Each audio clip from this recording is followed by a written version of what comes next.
that you've got to get a small team to start the thing that's really committed to evangelism and do enough evangelism that you overwhelm that small team quickly. And so the ratio of Christian, the small team, and the faith beginner is a lot higher on the faith beginner side. Now you've got something that will continue to grow for a long time.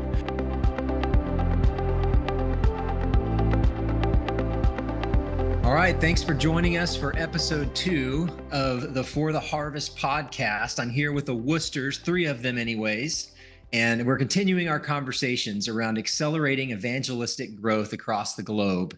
If you missed our launch episode, we kicked it off last time. Be sure to check it out. We'll have a link to the intro episode on the show notes here. But today we're picking back up with the conversation around evangelistic growth. And last time, as we talked about harvesting in terms of evangelism, we talked about how it means both picking and packing. And last time we talked a lot about picking. How do you find the evangelistically ripe fruit and share the gospel? We talked about some really interesting ways of getting the gospel across. I encourage you to check that out if you didn't hear it. But today we're talking about packing. How do you gather the new believers or the faith beginners? And that's another area that particularly these 3 Worcesters and their in their ministries have really focused on. So first, I want to turn it over to you 3 and just tell us, why do you think this is such an important idea to give attention to today?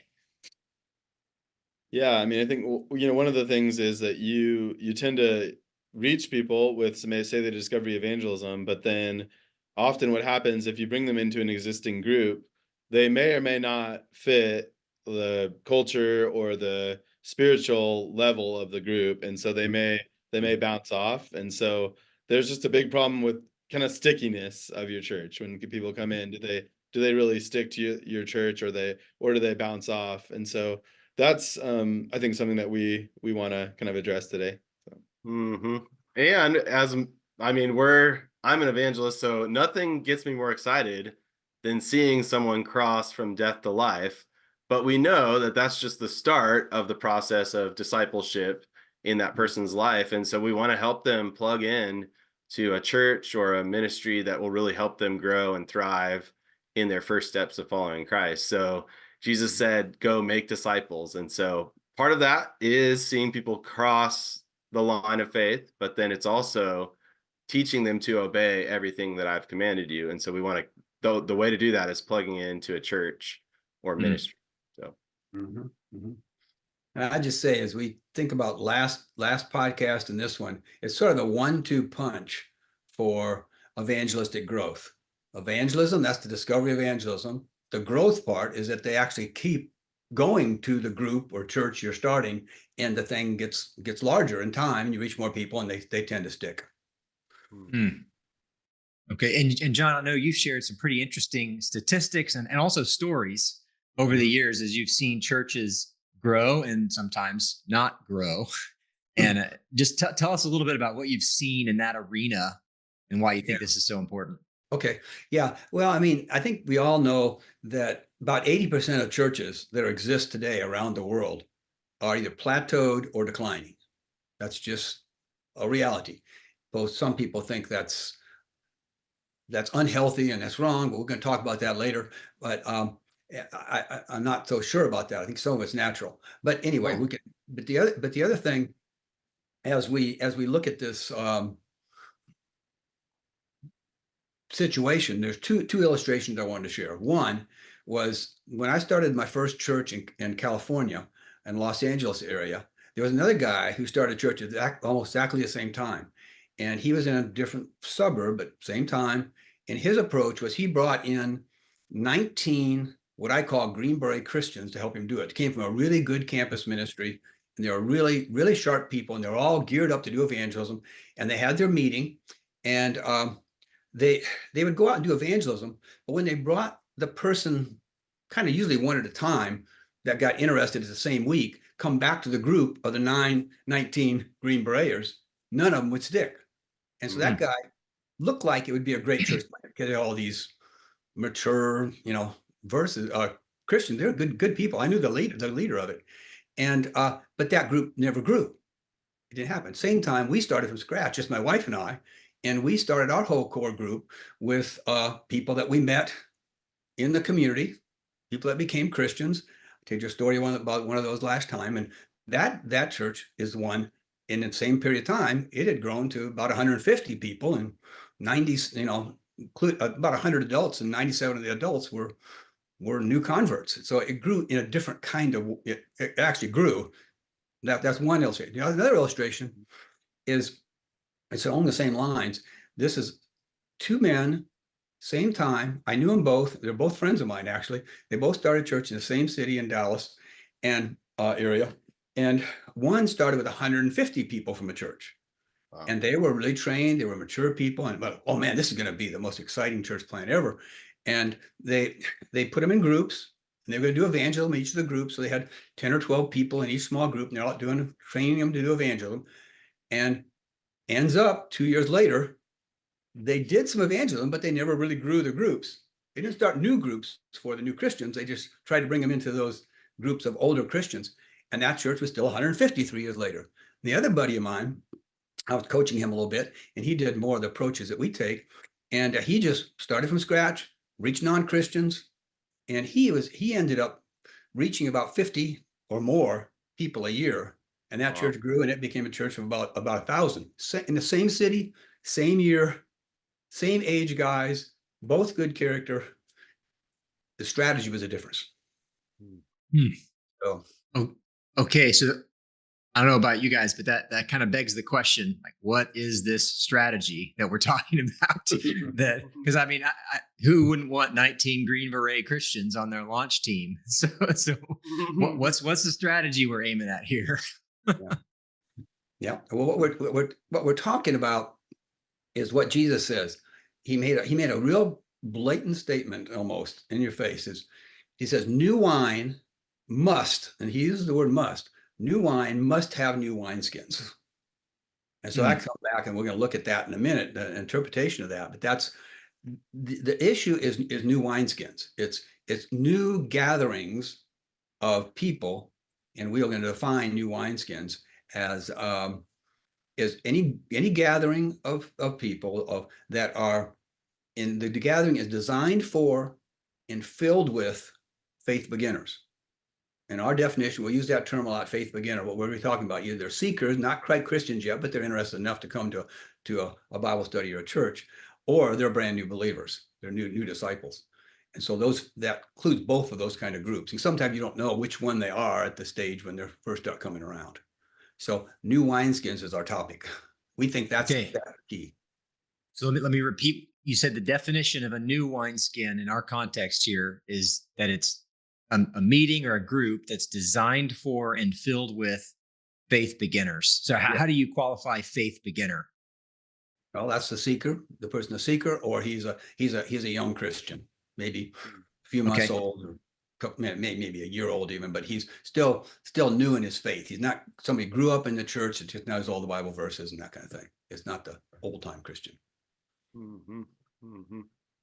Yeah. So, I mean, I think, like one of the things that we're getting at is one of the reasons that people tend to bounce off if they come into a group with all these really hardcore Christians is because if you're like a first grader and you come into a seventh grader class, you feel like you're kind of like the one that doesn't know anything. And a lot of people, they have pride, and they're just kind of, in some ways, like they don't want to be the low man on the totem pole. And so they like feel like, oh man, this place isn't really for me. I want to find a group of people that, they're kind of in the same boat as me. That's kind of like, anytime when you teach about church, everyone's looking around is they're like, is there anyone like me? And that's like what they're all subliminally asking. And if there's other people like me, then they're probably potential friends, potential people that I could like do life with. And so that I think the same applies. What we're getting at is the same applies to spiritually. Like, is there people on the same spiritual level as me in this group? Otherwise, they're gonna feel like they're like the project, and everyone else is like way ahead of them. Yeah. One thing I want to throw in there, this is even accelerated in a problem if the person has leadership gifts. Because if you have leadership gifts, when you move into a group, you're sizing up. Where do I fit in the pecking order? Can I become somebody significant in this group? I think we all, these are leadership groups. We're sort of like that. And so they're looking around and they see all these people that are 5-10 years ahead of them in their Bible knowledge and all that kind of stuff. Think, well, I can never be a group here. I never gonna be a leader here.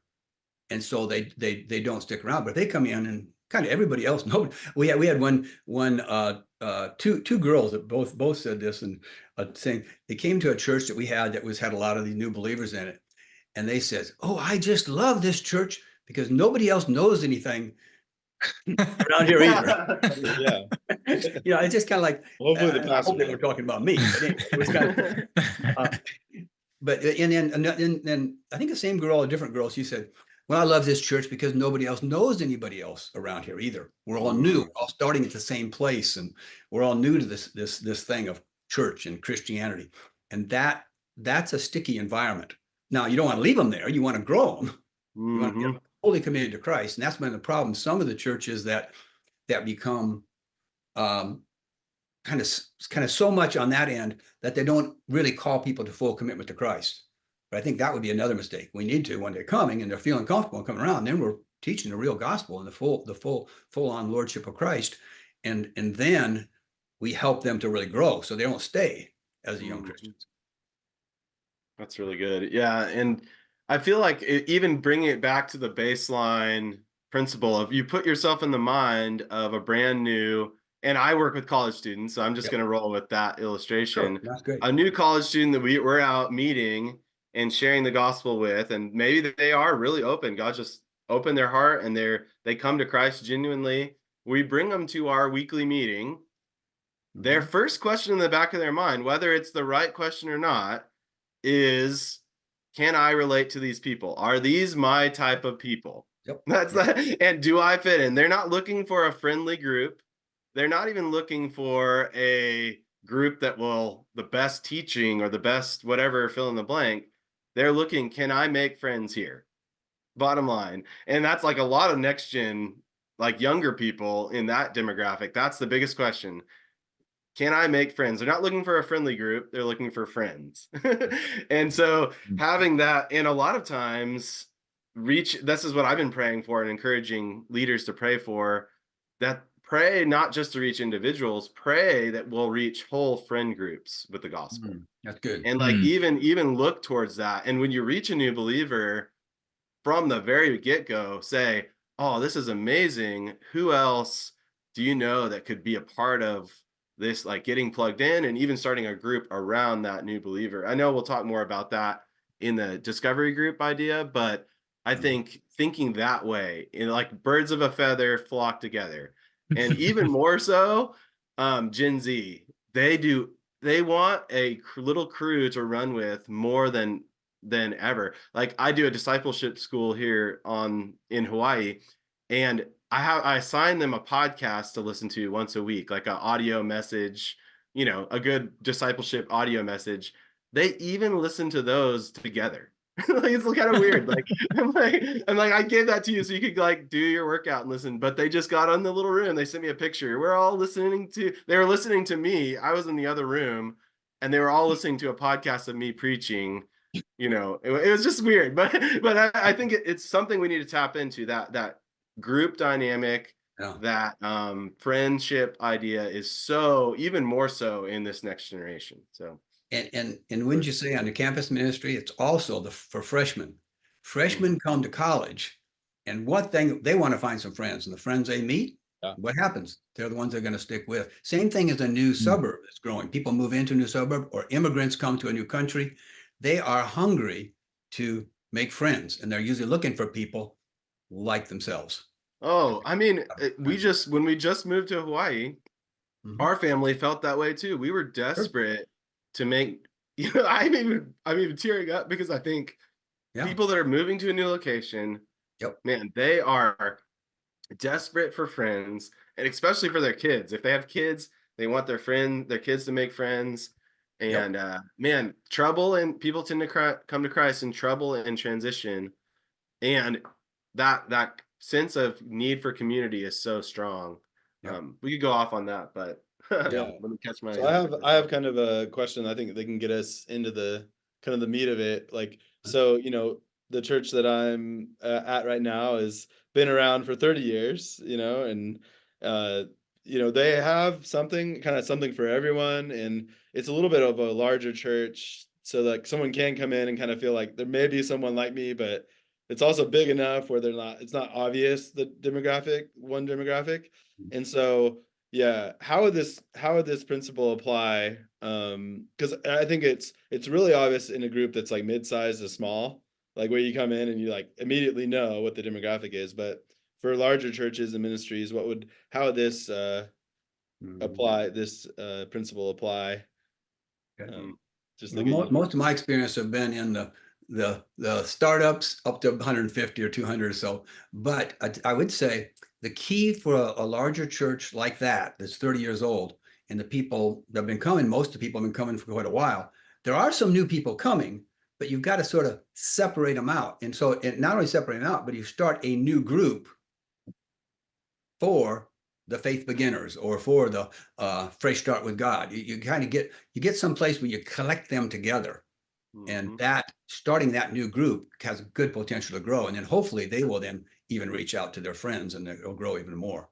Because Yeah. the newest Christians and the newest people to a church are the best people to reach new people because they still have non-Christian friends. And so anyway, it's important for a church continually be starting. It doesn't have to be a whole new church, even though I think I'm all for that.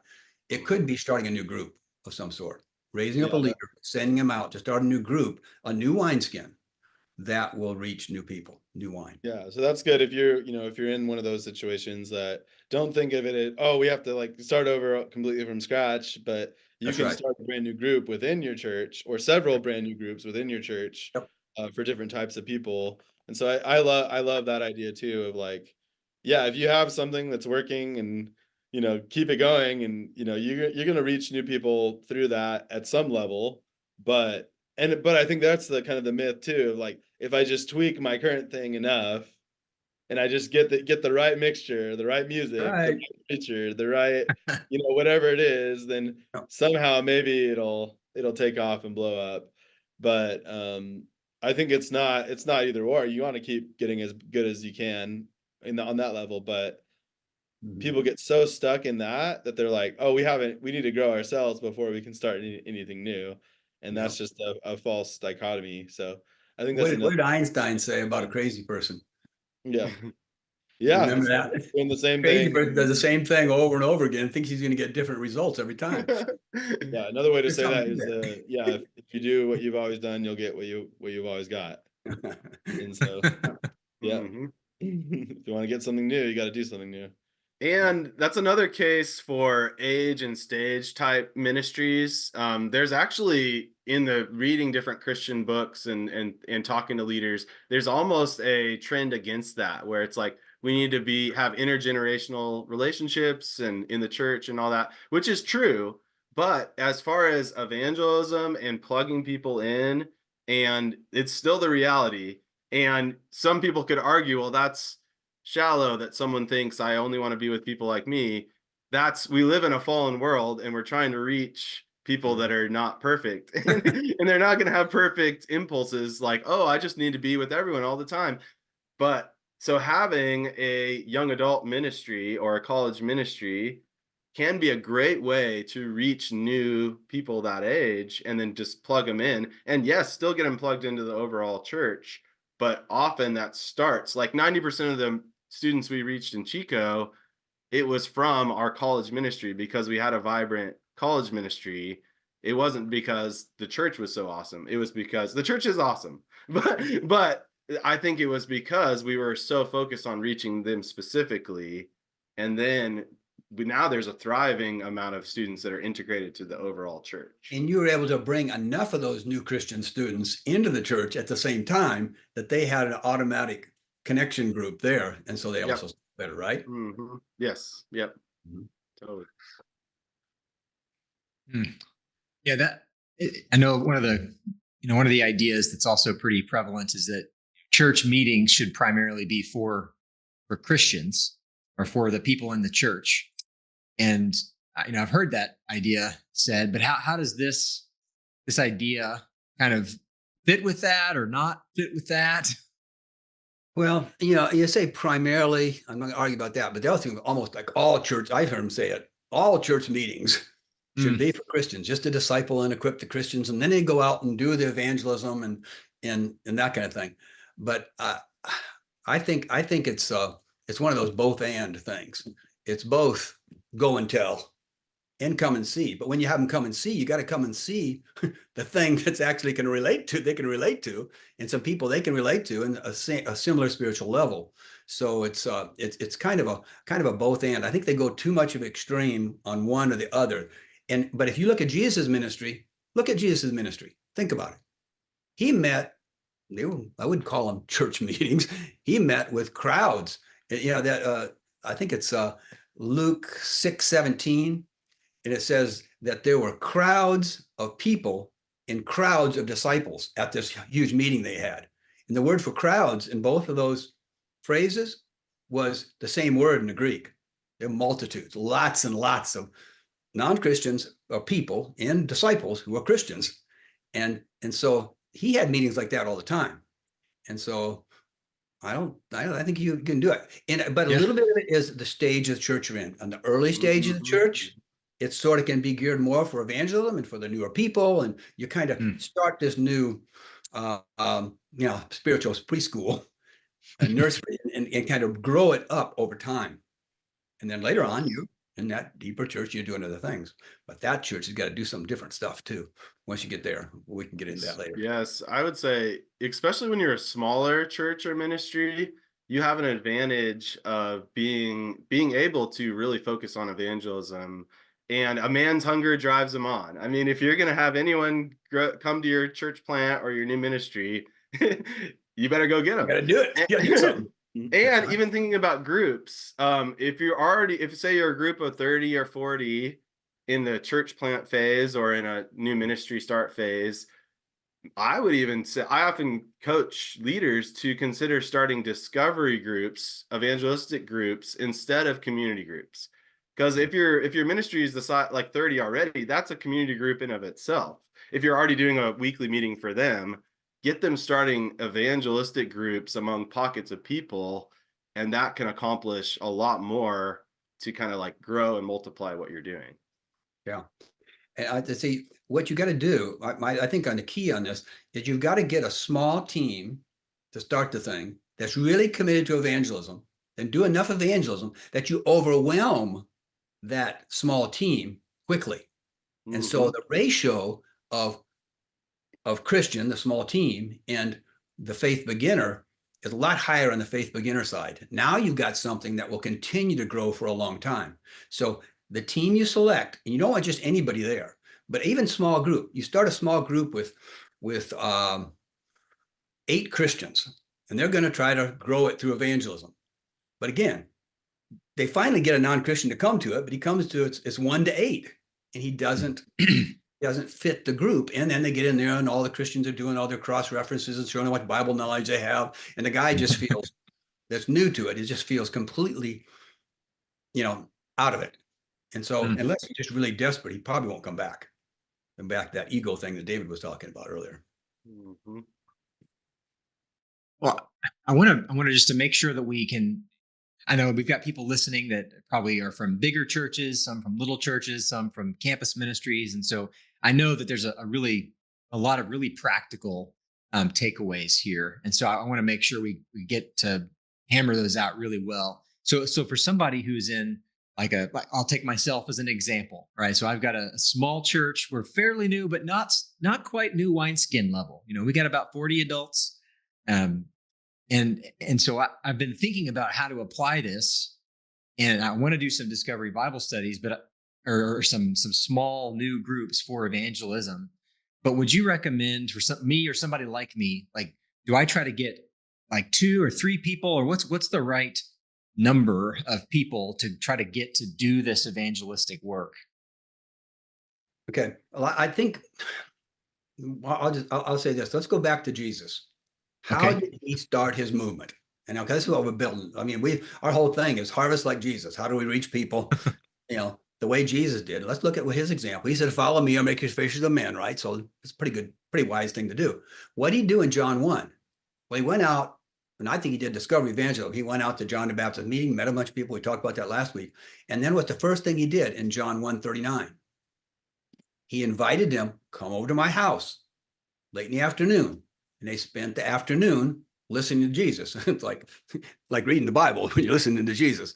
And so you're having this discovery Bible study, if you want to call it, you could call it that, it was just one guy, Jesus, and he had two pre-disciples in the meeting. They're followers of John the Baptist, so they weren't followers of Jesus yet. And so he had a 2/3 ratio. He had the right ratio. Mm-hmm. And so just starting with one is fine with your friend, and then it grew up pretty fast. Within a couple of days, they had 5, and then you see what happened after that. But whatever group, when Paul started his ministries and Barnabas stuff like that, they'd go into a place and they would do enough evangelism and effective enough evangelism, they would overwhelm their group, and that would give them something to start with that would continue to reach that community for generations.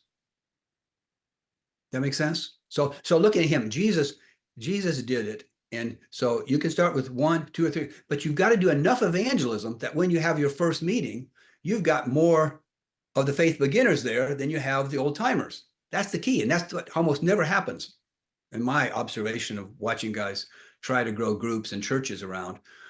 They get so many Christians around, percentage wise, that they can't, the non-Christian and the new believer doesn't feel like he fits in. And so he bounces off. And I think this is just one of the keys that is overlooked by and large in a lot of the Christian world. And I see it in a lot of countries too. I don't just see this in the United States. Just in the United States problem. This is a problem in a lot of places, except where Christianity is first growing. Because when Christianity is first growing, like it did in Mongolia back in the 1990 or in Russia, all the people were new believers. So everybody could come, and it just grew like crazy for a while. Yeah, we've seen the results of this principle play out over the years. I was doing strictly campus ministry and then church planning and now church.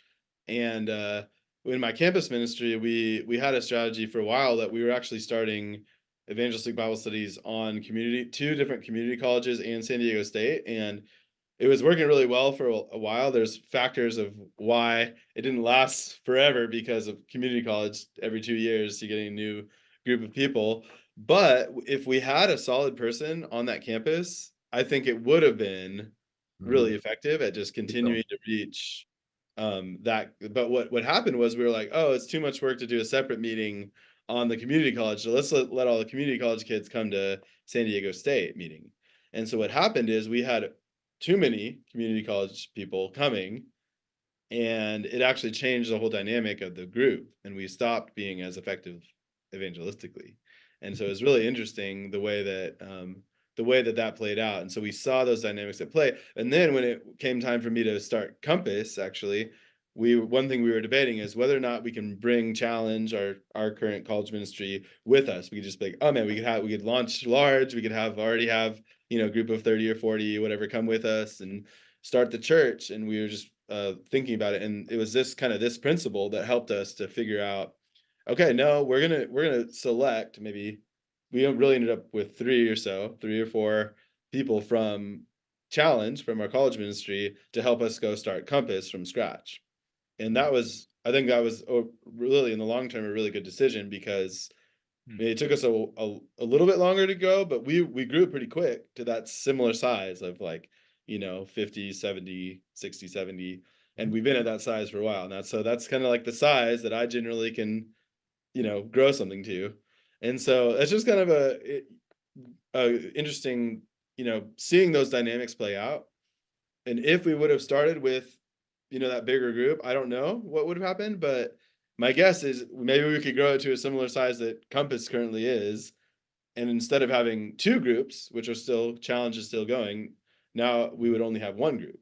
And so I think that's just another way to look at it, is by pulling out just a few people from the bigger group and starting from scratch, then you can actually multiply rather than whatever it is, divide. So you multiply rather than divide.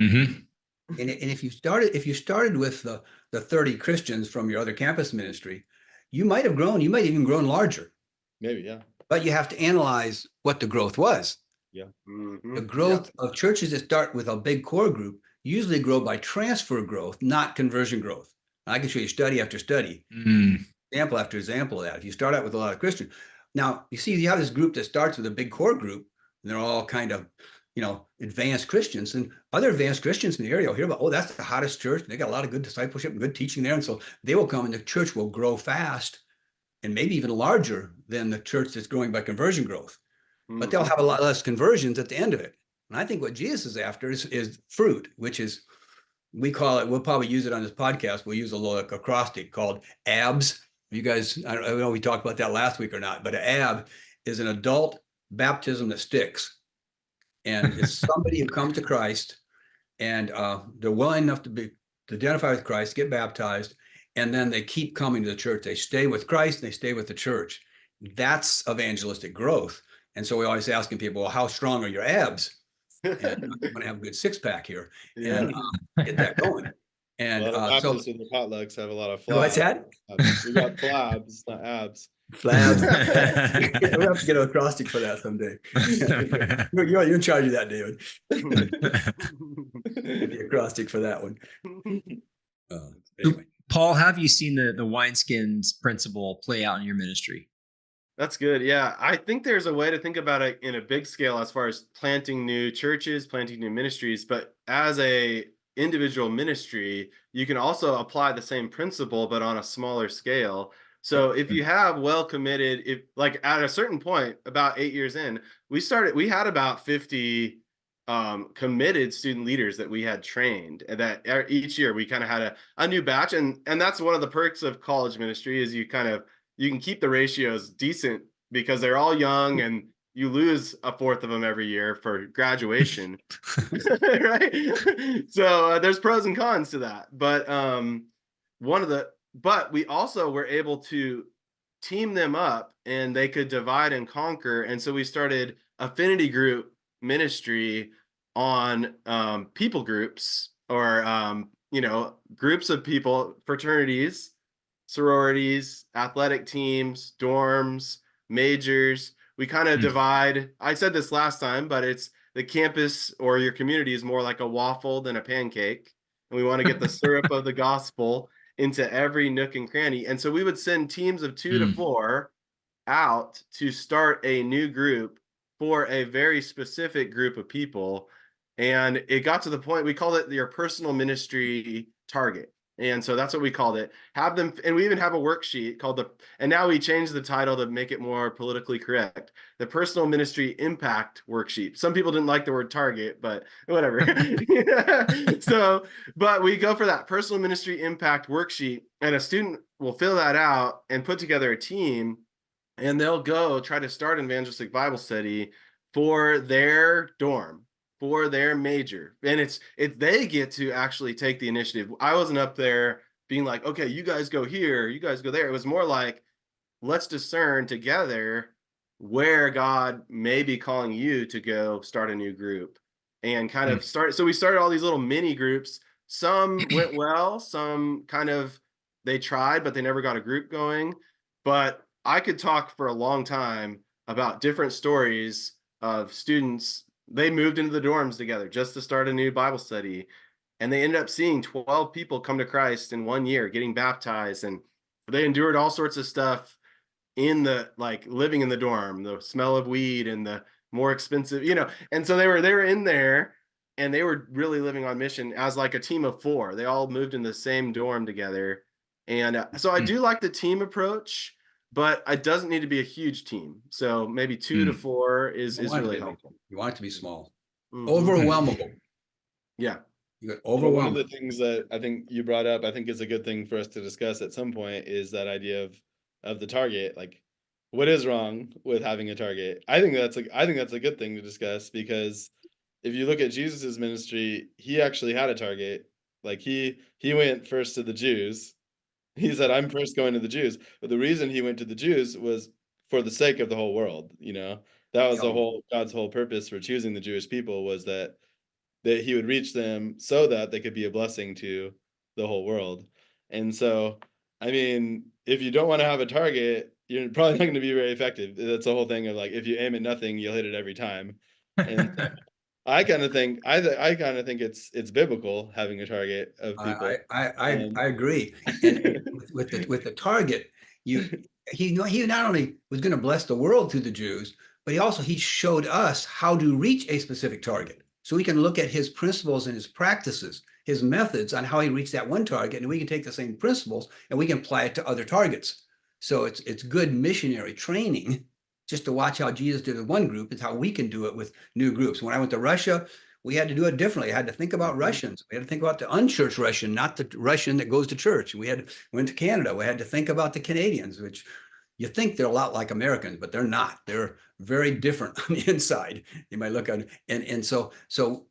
the target thing is an important part of it, and that ties into that. We ought to spend a whole session on that sometime. I mean, just Yeah. to give a little bit, one more thought about the target thing is like, there was the woman that was the Syrophoenician woman that she came to him, even though she wasn't a part of his target, he still helped Sure, her out, you know? sure. And Hey, so like you can have a specific target as long as you're open to everyone and you yeah, help anyone who comes to you and genuinely is seeking God. And like, so I think yep. that's the thing that people push against is like, oh, well, we're not targeting you, so we're not going to love you. We're not going to share the gospel with you. No, that's not the point. Like, we That's not love true at everyone, we all. share with everyone, but in Yep. order to do that most effectively, we need to be willing to target specific people and types of people. So, But there may be some wisdom in using a different term. If that automatically rubs people the wrong way, maybe use a more lighter term. But but I yeah, do think it's not only biblical, it's missiology 101. Like Oh, every yes. missionary learns contextualization. And it's just silly to think about someone going to a tribe in Papua New Guinea and thinking, well, we need to make sure we don't make this too homogeneous. We need to, like we need to make sure if there's any white people that come around, we need to, it's like, no, they're trying to reach these people where they're at and in their language in a way that makes sense to them. And so that's definitely a biblical and strategic way to go about ministry. So back to the wineskins a second. We're kind of a little bit off on that. That's good though. That fits into it. But the wineskin thing, Jesus did it in a small group. We saw it in John 1, but he also did it in a large group. We see it in John 4, right? When the woman at the well, and she brought all those people out.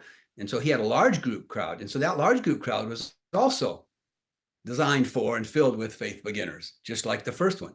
And even though he had a core group of 5 at that point in John 4, he used that thing to them to help launch this larger meeting. So it can be larger. And then he also you really see it in Luke 5 and also Matthew and Mark, where the parable of the wineskins comes in, is where Jesus blessed with his presence Levi's party. And who was Levi's party? Well, Levi's party, or his meeting that he gathered at his house, his feast, it had his tax gatherers and sinner friends. And they had this meeting. Jesus blessed it with his presence. And then it got 2 criticisms, right? Who are the 2 groups that criticized? Anybody remember the 2 groups that criticized that meeting? Remember the first one? Religious leaders. Yeah, the Pharisees, religious leaders. Anybody remember the other one? The oh, Sadducees. John the Baptist John the Baptist followers. That's right. That's right. And so you don't pick that up. Sometimes you don't pick that up because in a lot of Bible translations, it has a little added thing that's not in the Bible that says a question about fasting. A lot of them will say that or something like that. And it kind of separates the whole context of that passage. That passage ends up with what wineskins starts with Matthew becoming a Christian, having his party, having 2 groups react against it, and Jesus answering the reactions. And then Jesus goes into the parables. And one of the parables, the short parables that he did, was that new wine must have new wineskins. And if you try to put new wine in old wineskins, what happens? You guys remember this, Tara. What happens when you put spills new everywhere. wine in old wineskin? It blows up, spills, It burst it. Why does it burst it? because yeah, The old thing is a little inflexible. They like the way they do things, and Mhm.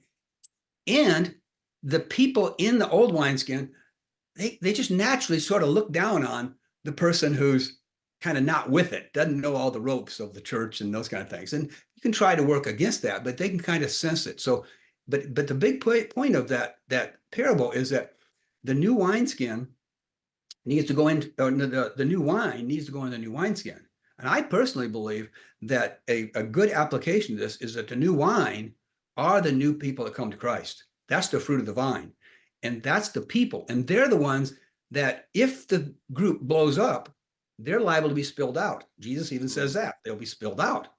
Two negative consequences. It's a negative consequence for the old group, the old wineskin, and it's a negative consequence for the new wine that should be put into a new wineskin rather than the old wineskin. Mm-hmm. I just think this passage just lays out what we're talking about beautifully. I think Jesus teaches us on that, and that's one of the key passages that we try to build a lot of things around. Yeah, even the story of that reminds me of that story of the Jesus Revolution movie, if you guys remember, and how Chuck Smith started that. And at first there was a resistance of all the established things going on.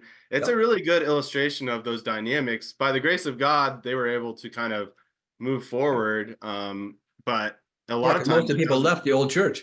But a lot of times it doesn't go that way, if there's an influx of new people and they're breaking against what the established thing is. So but that's just an interesting illustration that came to mind of that. Of course, that's the whole Jesus movement. I was a convert during the Jesus movement thing, and that's kind of what happened. We had a lot of old wineskin churches, and there's something new that God was birthing, and it started a lot of new churches as a result of that, because they were so different from the older type churches and groups. Same thing with groups or campus ministries. Mm-hmm. Yeah, I love that. In the movie, great historical illustration. What's that, Dave? Our door is in the movie. He said our door is always going to be open to everyone, and he said, if you don't want that, then the door's also open for you. You can leave. Like, that's what he said. It goes both ways. Some of his people left, and so I think that's a good mentality. Who are we to serve? That's the question. Mm-hmm. Jesus came to serve the lost, to lay down his life for the lost, and so we've got to keep that in mind. We equip the saints to do the work of the ministry, which is the building up the body of Christ, which is the growth of the body of Christ, which involves evangelism and discipleship, involves evangelistic growth. Well, this has been some great conversation about new wineskins. We've covered a lot about how to start new groups intentionally for faith beginners. And one of the things that I've heard John give some very interesting and sometimes controversial ideas is on whether it's always necessary for a church to continually grow in order for it to be healthy. But we don't have time to talk about that. We're going to talk about that at our next meeting, and also look forward to another podcast where we're going to dig into the nuts and bolts of Discovery Bible studies. I know a lot of you guys here have spent a lot of your ministries working on and refining ways of gathering faith beginners around God's word. So I'm really looking forward to that. Thanks so much for joining us for today's conversation around accelerating evangelistic growth.